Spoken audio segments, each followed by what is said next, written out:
Bonjour à tous. Quelle ville était la plus belle des Gaules, la plus peuplée? Quel peuple était le plus riche, le plus belliqueux, le plus aligné sur les intérêts romains? Eh oui, la Gaule était composée de centaines de peuples ou de nations indépendantes entre elles, qui souvent se faisaient la guerre et qui parfois s'alliaient. Mais le problème était tel que certains de ces peuples gaulois détestaient tellement leurs voisins qu'ils préféraient l'alliance avec Rome. Donc après la langue des Gaulois et les mœurs gauloises, je vous propose aujourd'hui un voyage chez ces peuples gaulois. Donc avant de commencer à voir ces principaux peuples, et oui je ne vais pas tous les faire sinon cette vidéo sera interminable, voyons un peu la carte de la Gaule dessinée par les Romains à la veille de la guerre des Gaules. César nous parle de trois peuples différents par leur langage. Les Aquitains, qui parlent une sorte de proto-basque, la Gaule celtique et les Belges, qui sont des Gaulois germanisés ou des Germains celtisés. Bon, des Gaulois très influencés par la culture germanique. A noter que contrairement à d'autres auteurs, César n'utilisait pas le terme de Gaule chevelue. Et autre précision importante, César nous dit concernant la Gaule celtique, ce peuple dans sa langue se nomme celte, dans la nôtre, ce peuple se nomme gaulois. Alors j'ai décidé de commencer avec le peuple éduin qui nous est le plus connu. Et pourquoi nous est-il le plus connu? Car c'est le peuple gaulois le plus aligné sur Rome. Strabon nous dit: les Éduins se faisaient appeler aussi les frères du peuple romain, et ils avaient effectivement été les premiers d'entre les peuples de la Gaule à rechercher l'amitié et l'alliance des Romains. D'ailleurs, c'est à l'appel des Éduins que César va intervenir en Gaule, et c'est leur défaite contre les Germains, concrètement contre les Suèves tariovistes à la bataille de Magétobriga, puis la volonté des Helvètes de migrer vers l'ouest qui va les pousser à commettre cette erreur fatale pour la destinée de toute la Gaule. Donc pour simplifier, les Éduins se trouvaient sur le territoire de l'actuelle Bourgogne. Ce peuple éduin nous a laissé le seul druide connu de l'histoire, Diviciacos. Et ce Diviciacos animera dans le peuple éduin le parti pro-romain. On sait d'ailleurs qu'il se rendra même à Rome. Écoutez ce que dit César du seul druide connu de l'histoire. Donc je cite César à la troisième personne. Il appréciait chez lui un dévouement entier au peuple romain, un très grand attachement à César et les plus remarquables qualités de fidélité, de droiture et de modération. En fait, comme aujourd'hui, on sait que les Gaulois sont divisés politiquement. Et en plus, on sait que beaucoup de ces nations gauloises ont des sénats. Bon, sénat, c'est le terme employé par les Romains, c'est vrai, parce que c'est leur équivalent. Et ça sonne très classe. Mais c'est plutôt des assemblées guerrières. Donc politiquement, vous avez des factions ou des partis pro-romains et anti-romains. On sait qu'il y avait aussi des divisions entre jeunes et anciens. Les jeunes étaient souvent plus belliqueux et les vieux guerriers peut-être plus sages au moment de vouloir guerroyer. Et on avait aussi probablement une sorte de division droite-gauche, comme on la trouve au Sénat de Rome. À Rome, vous trouvez déjà les optimates, qui défendent les grands propriétaires, les traditions, et en face les populares, qui défendent les catégories plus humbles et qui veulent étendre l'octroi de la nationalité romaine. Bon, après, il y avait certainement les ambitions personnelles de chacun. Mais je ne suis pas rentré en politique par ambition personnelle. Grâce à cette proximité avec Rome, on est assez bien informé sur ce peuple éduin, notamment en ce qui concerne son système politique. On sait par exemple grâce à César que ce druide, Diviciacos, a été nommé magistrat suprême pour 1 an, charge qu'on appelle vergobré, et qu'il a droit de vie ou de mort sur ses concitoyens. Les Gaulois n'ont apparemment pas de monarchie héréditaire et pratiquent donc une sorte de démocratie. On sait aussi que Diviciacos devra faire face à son frère, Dumnorix, qui lui reproche violemment sa ligne pro-romaine. César nous donne de précieuses informations sur le système politique des Éduins. Il nous dit par exemple que ceux qui exercent la magistrature suprême ont l'interdiction de quitter le territoire éduin. Il nous dit aussi, et je cite, « Les lois interdisent que 2 membres d'une même famille soient l'un du vivant de l'autre, non seulement nommés magistrats, mais même admis au Sénat. » Alors attention, chaque peuple a ses lois et ses institutions. On sait par exemple que les Nitiobroges ont un roi, Totomatos. La ville la plus riche des Éduins était Bibracte. D'ailleurs, pendant la Révolution, Autun sera rebaptisé Bibracte. Alliés indéfectibles de Rome donc. Bon, quand les Romains seront battus à Gergovie, les Éduins se rallieront finalement à la grande révolte gauloise dirigée par un Arverne, un certain Vercingétorix. Le fait est qu'après ce ralliement, le puissant peuple édien souhaite diriger les opérations sur toute la Gaule. César nous dit alors qu'une assemblée générale de la Gaule est convoquée à Bibracte. Et je cite, « On s'y rend en foule de toutes parts. La décision est laissée au suffrage populaire, et celui-ci, à l'unanimité, confirme Vercingétorix dans le commandement suprême. » C'est aussi à Bibracte que César finira de rédiger ses commentaires sur la guerre des Gaules. L'historien français spécialiste de la Gaule, Camille Jullian, disait d'elle, je cite, « Bibracte, j'en suis sûr, fut le point de départ et le plus sûr garant de leur puissance. Autour de Bibracte circulaient de très bonnes routes unissant les 3 plus grands bassins de la France. Bibracte est redécouverte sous Napoléon III et de grandes fouilles sont lancées en 1867. Vous y trouvez aujourd'hui un musée dédié à la ville gauloise. Vous voyez par exemple ici la reconstitution d'un habitat gaulois.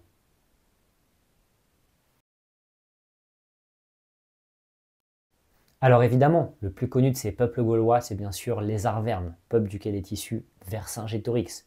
Et il faut savoir que ce n'est pas la première fois que les Romains ont affaire aux Arvernes.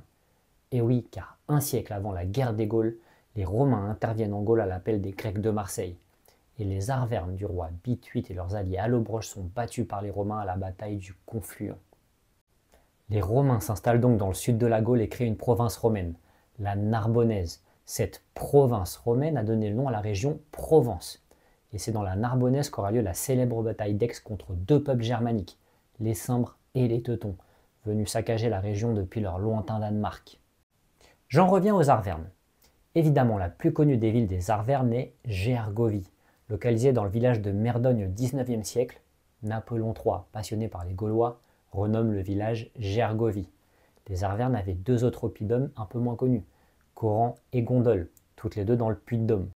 On sait par exemple qu'une large voie bordée de palissades reliait Gondole à Gergovie. Et les fouilles à Coran nous ont révélé un sanctuaire qui a livré les restes de près de 30 000 amphores brisés. Et en plus de Vercingétorix et de Bituite battus à la bataille du Confluent, on connaît grâce à Posidonios d'Apamée le puissant roi arverne Luerne, père de Bituite. Je cite Posidonios.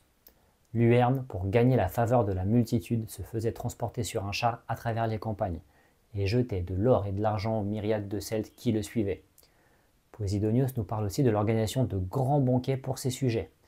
Ce règne de Luerne semble représenter l'âge d'or des Avernes, qui dominait tout le centre de la France. Strabon nous dira même, je cite, « Ajoutons que les Arvernes, non contents d'avoir reculé les limites de leur territoire jusqu'à Narbonne et aux confins de la Massalie iodite, étaient arrivés à dominer sur la Gaule entière, depuis le mont Pyrénées jusqu'à l'océan et au Rhin. » Mais il semble que le système politique arverne change après la défaite du roi Bituite. Assez similaires aux Éduins, les Arvernes seront dirigés par une assemblée et un magistrat suprême. César nous dit d'ailleurs, je cite, « Vercingétorix, fils de Celtios, Arverne, jeune homme qui était parmi les plus puissants du pays, dont le père avait eu l'empire de la Gaule et avait été tué par ses compatriotes parce qu'il aspirait à la royauté. » Les Bellovaques, peuple qui est réputé parmi les peuples gaulois pour le plus valeureux. Ou encore, les plus puissants d'entre eux par le courage, l'influence, le nombre, étaient les Bellovaques. Ils pouvaient mettre sur pied 100 000 hommes. Ils réclamaient la direction générale de la guerre. Voilà ce que nous dit César sur ce peuple à l'origine du nom de la ville de Beauvais. Et Strabon nous dit lui, je cite, « Parmi les Belges même, les Bellovaques sont réputés les plus braves, et après les Bellovaques, les Suétiens. Leur nom signifie, alors écoutez ça, ceux qui luttent en hurlant. » On sait par le druidodien Diviciacos que les Bellovaques avaient été de tout temps amis et alliés des Eudiens. Mais l'invasion romaine changera la donne. Les Bellovaques donneront du fil à retordre aux Romains. Mais ils refuseront de se joindre à la coalition de Vercingétorix pour combattre les Romains de leur côté. Restons dans la Gaule belge qui, comme je vous le disais tout à l'heure, n'est pas totalement gauloise. D'ailleurs, Tacite nous dit, je cite, « Les Trévires et les Nerviens témoignent de quelque vanité à faire valoir une origine germaine, comme si, grâce à ce sang glorieux, ils se distinguaient des Gaulois, ne pouvant pas leur ressembler ni imiter leur paresse. » Ces Trévires sont à l'origine de la ville de Trèves en Allemagne. César les décrit comme ayant la plus forte cavalerie de toute la Gaule, et ils sont initialement des alliés de Rome. Mais le parti anti-romain finit par s'imposer et les Trévires chercheront à rallier les Germains contre les Romains. Voyons maintenant les Nerviens, l'autre peuple qui se définissait comme germain. Ce peuple nous a livré le trésor d'Euphrase découvert en 1864, dont bon nombre de pièces sont visibles au Metropolitan Museum of Art of New York. Et oui. Ce peuple nervien sera quasiment exterminé pendant la guerre des Gaules. César les considère les plus farouches des Belges. Il nous dira que sur ces 600 sénateurs, il n'en restera plus que 3. C'est intéressant car ça nous donne donc une indication du nombre de parlementaires, entre guillemets, dans ces assemblées gauloises. Donc ici 600. D'ailleurs, César nous dira aussi des Aulerques et Burovis qu'ils massacreront leur sénat car ces sénateurs refusaient la guerre avec Rome. Et après avoir combattu, César nous dira, je cite, « La race et le nom des Nerviens furent presque entièrement anéantis. Les Séquanes, peuple voisin des Éduins avec lesquels ils rivalisent pour le contrôle de la Saône. Mais pourquoi c'est si important de contrôler la Saône? Car qui la contrôle prélève les taxes aux marchands qui emploient cette voie fluviale. La ville la plus connue des Séquanes est Besançon, que vous connaissez aujourd'hui comme Besançon. Donc face aux Éduins, les Séquanes sont des alliés des Arvernes, et ils font appel à des troupes germaines pour combattre les Éduins. Problème pour les Séquanes, ces Germains, les Suèves dariovistes finissent par s'emparer d'une partie de leur territoire. Les Séquanes finissent par s'allier à leurs rivaux Euduins pour combattre les Germains, mais ils sont battus à la bataille de Magetobriga. De son côté, Strabon mentionne l'importation à Rome et en Italie de salaisons de porc séquane. Pour Diodore, c'est de chez les Ségociaves, qui se trouvent plus ou moins dans la région de Lyon, que provient le meilleur porc salé qu'on expédie à Rome. Les Bituriges sont entrés dans l'histoire grâce à la ville d'Avaricum, considérée comme la plus belle de toute la Gaule. Avaricum est aujourd'hui Bourges. D'ailleurs, le centre commercial de Bourges s'appelle Avaricum. Les Bituriges vivent un peu sur une gloire passée et sont à ce moment-là moins puissants que les Éduins ou les Arvernes. Bon, toujours est-il que dans le cadre de la politique de terre brûlée de Vercingétorix, les Bituriges le supplieront d'épargner leur magnifique ville qu'ils estimeront imprenable. Ce qu'il fera. Évidemment, la ville sera prise et ses habitants massacrés. D'ailleurs, on sait que dans le cadre de la guerre des Gaules, les Bituriges déclareront la guerre aux Carnutes. On le sait car César est là pour nous le dire. Mais combien de guerres entre peuples gaulois ont échappé à l'histoire? Et donc, qui sont ces Carnutes? Les Carnutes seront sans aucun doute l'un des peuples les plus belligérants contre Rome. Je cite Plutarque. Entre les nations révoltées, les plus considérables étaient les Arvernes et les Carnutes, qui avaient investi de tout le pouvoir militaire Vercingétorix. Fin de citation. Ces Carnutes ont donné leur nom à la ville de Chartres, qui s'appelait alors Autricum, et le nom de ces Carnutes signifierait « ceux à la corne ». À Cénabum, l'autre grande ville des Carnutes, que vous connaissez aujourd'hui comme Orléans, les Carnutes massacreront les citoyens romains. Bon, mais les Carnutes sont surtout connus pour l'importance de leur territoire pour les druides. Je vais citer César. Tous ces druides n'ont qu'un seul chef dont l'autorité est sans borne. À sa mort, le plus éminent en dignité lui succède. Ou, si plusieurs ont des titres égaux, l'élection a lieu par le suffrage des druides, et la place est quelquefois disputée par les armes. À une certaine époque de l'année, ils s'assemblent dans un lieu consacré sur la frontière du pays des Carnutes, qui passe pour être le point central de toute la Gaule. Là se rendent de toutes parts ceux qui ont des différends, et ils obéissent aux jugements et aux décisions des druides. Donc le cœur spirituel de la Gaule se trouve quelque part entre Chartres et Orléans, ou peut-être dans les Yvelines. Toujours est-il que cette assemblée des druides n'avait apparemment pas beaucoup de pouvoir politique, puisqu'elle n'était pas en mesure d'unir contre Rome tous les peuples gaulois, visiblement contrôlés par l'oligarchie militaire. Je reste dans la magie et les légendes gauloises pour vous parler des Namnettes, établis dans la région de Nantes. Les Namnettes sont connus, d'après Strabon qui reprend Posidonios, pour une île sacrée. Et je cite. Dans l'océan, non pas tout à fait en pleine mer, mais juste en face de l'embouchure de la Loire, Posidonios nous signale une île de peu d'étendue, qui habite soi-disant les femmes des Namnettes. Ces femmes possédées par la fureur bachique cherchent, par des mystères et d'autres cérémonies religieuses, à apaiser, à désarmer le dieu qui les tourmente. Aucun homme ne met les pieds dans leur île, et ce sont elles qui passent sur le continent pour avoir commerce avec leur mari, après quoi elles regagnent leur île.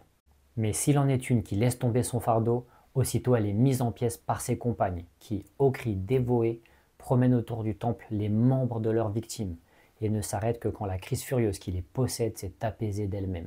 Hystérique. Le terme est inventé par le père de la médecine, Hippocrate, en 400 avant Jésus-Christ. Hystérie dérive du grec ustera, qui signifie utérus, car c'est de là que viendrait la prétendue maladie. Alors l'hystérie, un mythe sexiste? Avant de passer au puissant Vénète, n'hésitez pas à me suivre sur Instagram, passionné d'histoire, et sur X, anciennement Twitter. Il y a normalement le lien sous cette vidéo. D'ailleurs, je place cette vidéo dans ma liste sur l'histoire de France. N'hésitez pas à la consulter de temps en temps. Je reste dans cette Gaule armoricaine pour vous parler des puissants Vénètes qui se trouvent dans notre Morbihan actuel. Alors attention, cette partie de la France est l'Armorique. Quand je parle de la Bretagne, je parle de notre Angleterre. Je cite César. Ce peuple est le plus puissant de toute la côte maritime. C'est lui qui possède le plus grand nombre de navires, flotte qui fait le trafic avec la Bretagne. Il est supérieur aux autres par sa science et son expérience de la navigation. Mais encore, par leur marine considérable, leur supériorité nautique bien reconnue et leur relation commerciale avec l'île de Bretagne, les Vénètes étaient devenus un peuple très puissant, dont l'autorité s'étendait au loin sur tout le littoral de la Gaule et de la Bretagne insulaire. Ils possédaient un petit nombre de ports situés sur cette mer ouverte et orageuse à des grandes distances les uns des autres, et rendaient tributaires presque tous les navigateurs obligés de passer dans leurs eaux. Et ces Vénètes livreront une spectaculaire bataille navale contre les Romains pendant la guerre des Gaules.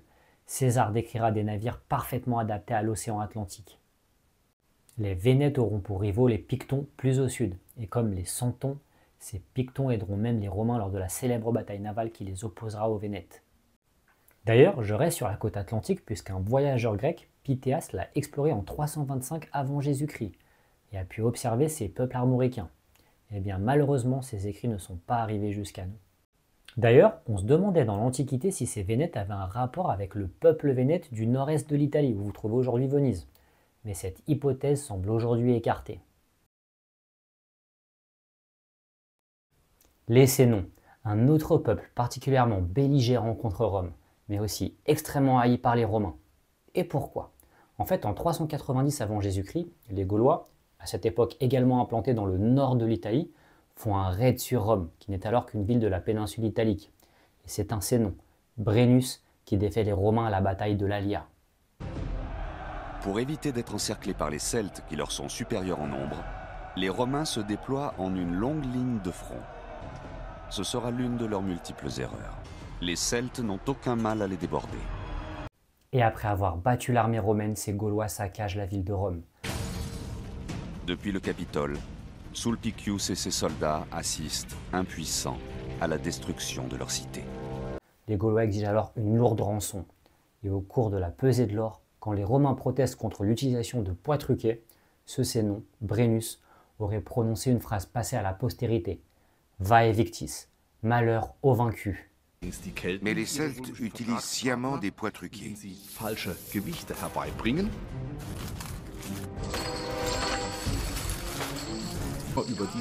Les Romains s'en rendent compte et protestent. Après ça, Rome ne sera pas pillée avant 8 siècles, c'est-à-dire à son crépuscule. Ces Sénons ont donné leur nom à la ville de Sens. Leur nom vient du mot gaulois Sénos, les anciens, une façon de rappeler leur présence ancestrale sur les terres gauloises. Et il est possible que les Parisiens aient été des vassaux de ces Sénons. Alors, je vous ai parlé de l'alliance entre les Éduins et Rome. Eh bien, figurez-vous que les Rèmes seront les alliés des Romains pendant toute la guerre des Gaules. Leur capitale, Duricortora, que vous connaissez aujourd'hui comme Reims, était, d'après Strabon, la ville la plus peuplée du pays. Et oui, Reims. Cette ville était même considérée comme la dernière cité civilisée au nord. Le nom des Rèmes signifie probablement les premiers ou les anciens, c'est-à-dire qu'ils étaient là avant les autres peuples belges, et ils sont plus proches des Gaulois de la Gaule celtique que de la Gaule belge. A noter que leurs voisins les Suessons, dont ils sont très proches et qui nous ont légué le nom de la ville de Soissons, finiront eux par affronter les Romains. Mais après leur défaite, les Rèmes intercéderont en leur faveur. Les Allobroges sont un peuple des Alpes. Les Allobroges sont littéralement ceux qui viennent d'un autre pays. C'est donc un peuple celte qui a probablement dû migrer à un moment donné. Ils entrent dans l'histoire lorsque certains affrontent et d'autres soutiennent le Carthaginois Hannibal qui tente de franchir les Alpes pour attaquer Rome. Tite-Live nous dit, je cite, « Près de là se trouvent les Allobroges, peuple qui ne cède en puissance, en renommée à aucune nation de la Gaule. Ils étaient alors divisés par des querelles de deux frères qui se disputaient la couronne. » Tite-Live nous dit aussi « D'affreuses cabanes perchées sur les rochers, des troupeaux et des chevaux engourdis par le froid, des hommes hirsutes et crasseux. » Les Allobroges seront soumis à Rome en 120 avant Jésus-Christ et leur territoire sera incorporé à la province de la Narbonnaise. Ils ne participeront pas au grand soulèvement de la Gaule 70 ans plus tard. Les Rutènes sont un autre peuple dont le territoire sera en partie incorporé dans la Narbonnaise dès 120 avant Jésus-Christ après la victoire romaine à la bataille du Confluent. Lucain évoquera la longue occupation que subiront les, je cite, Blonds Rutènes. Ces Rutènes abritaient un des plus importants centres de production de céramique sigillée, le site de la Grove-Zank. J'en ai parlé dans ma vidéo sur la langue des Gaulois. Parmi les plus belles inscriptions retrouvées en alphabet latin, regardez ce bordereau de cuisson retrouvé à la Grove-Zank dans l'Aveyron. Parmi quelques mots gaulois déchiffrés à la Grove-Zank, on trouve lubi, qui signifierait aimer, qui ressemble d'ailleurs au liebe allemand, et qui est issu de cette phrase, lubi kaunonas sintiera, qui signifierait aime les vins purs. Strabon nous indique que les Éburons résident dans une forêt appelée Arduena. Arduena, et oui, les Ardennes. Ce peuple pourrait être d'origine germanique et des migrations en Gaule belge assez récentes. Mais le nom de leur roi et de leur ville sont celtes.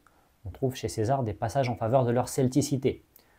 Il fait dire à Ambiorix, roi des Éburons, je cite, « Il était bien difficile à des Gaulois, c'est-à-dire aux Éburons, de refuser leur concours à d'autres Gaulois. » Ce peuple, assez secondaire à la veille de la conquête romaine, a la particularité institutionnelle d'avoir deux rois.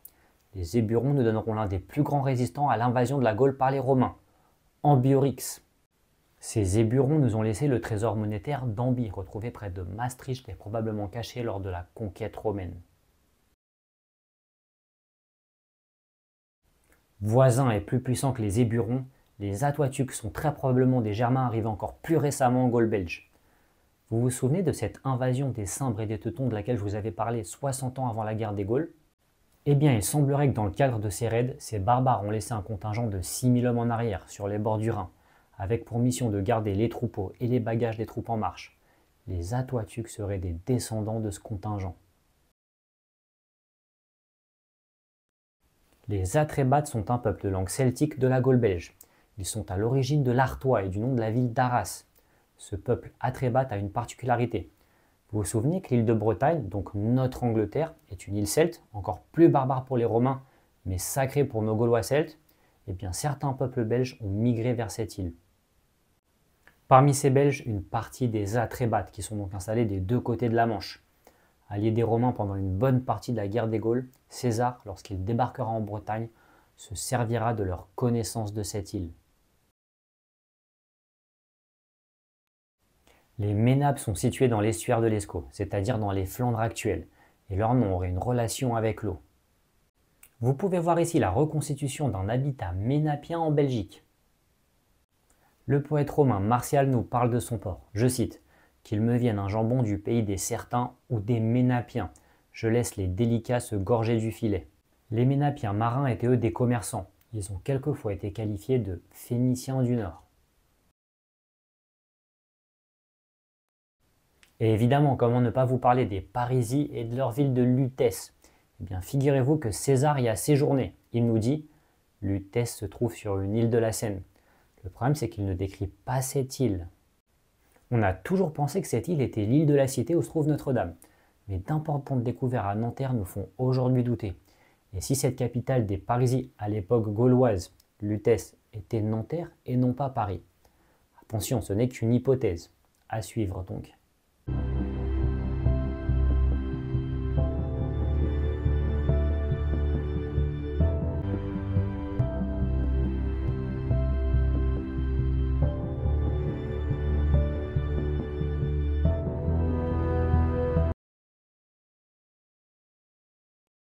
Situé dans la région de Toulouse, Strabon nous dit qu'on trouve dans leur pays de riches mines d'or. Il nous dit aussi, je le cite, « Il fait remarquer que les richesses trouvées à Tolosa, soit dans l'enceinte du temple, soit dans le fond des lacs sacrés, représentent une valeur de 15 000 talents, tout en matière non travaillée, en lingots d'or et d'argent brut. » On sait d'après le grec Ératosthène, qui a d'ailleurs été directeur de la célèbre bibliothèque d'Alexandrie, que ces Volsques tectosages sont un peuple celte originaire de Bohême. Et oui, souvenez-vous qu'à la base, ces peuples celtes viennent d'Europe centrale, de Suisse et d'Autriche. Et ces Volsques tectosages auraient participé à la grande expédition de 280 avant Jésus-Christ qui les amènera à piller la Grèce, dont le célèbre sanctuaire de Delphes. Ils y auraient rapporté en Gaule un butin qui sera à l'origine de l'or de Toulouse. Et lorsque les Romains fonderont la province narbonnaise vers 121 avant Jésus-Christ, les tectosages frontaliers seront traités comme des alliés. Le problème est qu'ils se mettront du côté des Cimbres et des Teutons lors de leur raid sur les territoires romains. Et la sanction romaine sera sans appel. L'or de Toulouse, environ 70 tonnes d'après les auteurs anciens, maudit à cause de sa provenance sacrilège, est saisi en 106 avant Jésus-Christ par le proconsul romain Quintus Servilius Caepio.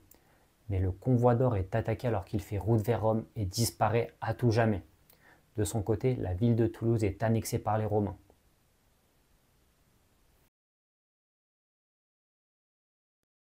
Pour César, ces Helvètes surpassent en valeur guerrière les autres Gaulois, et il le décrit comme le plus puissant des peuples de la Gaule. Et c'est avec les Helvètes que la guerre des Gaules va commencer. Voisins des Germains, bien peu aimables, il faut bien le reconnaître, ils décident d'émigrer vers l'ouest de la France, au pays des Santons dans notre Charente. Mais plusieurs peuples gaulois et les Romains s'y opposent. Ces derniers interviendront donc dans la Gaule. Ce qu'il y a de super intéressant avec ces Helvètes, c'est que les Romains sont tombés sur un recensement très précis de leur population en alphabet grec. Et oui, c'était un déménagement bien organisé. Allez, yes, c'est parti. D'accord, on devait pas être 10 à la base? Si, mais enfin les autres ils ont pas pu venir. Ah bah c'est con, il y aura moins d'ambiance pour la bouffe à midi. Ouais. Ah non mais y a pas de bouffe à midi. Le décompte indique un total de 368 000 personnes, dont 263 000 Helvètes, 36 000 Tulinges, 14 000 Latobis, 23 000 Rauracs et 32 000 Boïens.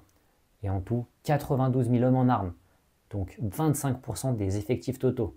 Et après les avoir arrêtés, César demandera d'ailleurs aux Éduins d'accueillir les Boïens. Tout ça pour dire que ce qui définit avant tout ces peuples, c'est justement leur peuple et les liens du sang, pas forcément un espace géographique.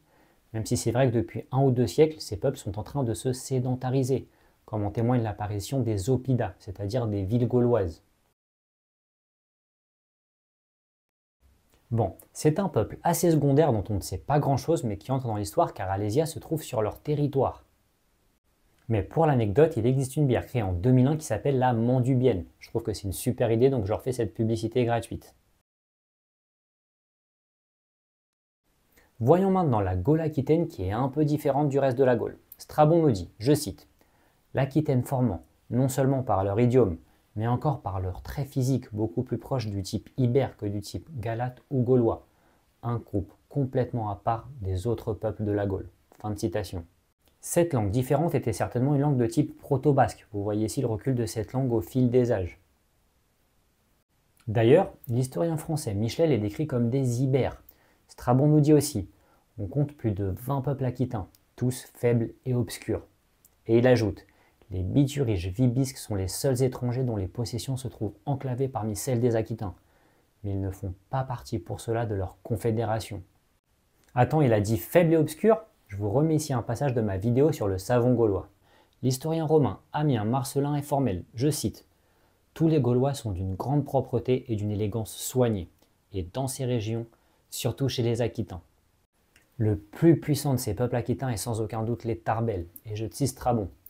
Les Tarbelli ont dans leur territoire les mines d'or les plus importantes qu'il y ait en Gaule, car il suffit d'y creuser des puits d'une faible profondeur pour y trouver des lames d'or. » Et voilà, merci d'avoir suivi cette vidéo en entier, et si je n'ai pas parlé du peuple de votre région, j'en suis vraiment désolé.